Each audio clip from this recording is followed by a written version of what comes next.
Hi friends, తోటకూర egg fry చేసుకుందాం. Super టేస్టీగా ఉంటుందన్నమాట తోటకూరకి ఎగ్ ఫ్రైకి. ఇదైతే మనము సన్నగా తరుక్కొని పక్కన పెట్టుకోవాలి. టమోటా, ఆనియన్స్, పచ్చిమిర్చి తరుక్కొని, ఇంకా మనము పెనం పెట్టుకొని ఆయిల్ వేసుకొని తిరగబాతు గింజలు వేసుకోవాలన్నమాట. నేనైతే 6 ఎగ్స్ తీసుకున్నాను.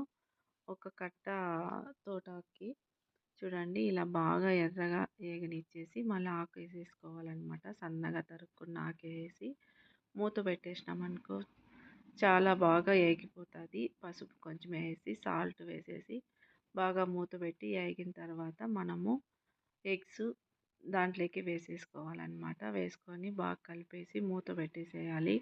చాలా సూపర్ టేస్టీగా ఉంటుంది ఇది. ఇంకా ఆల్రెడీ పచ్చిమిర్చి వేసినాం కాబట్టి కారం అవసరం లేదు.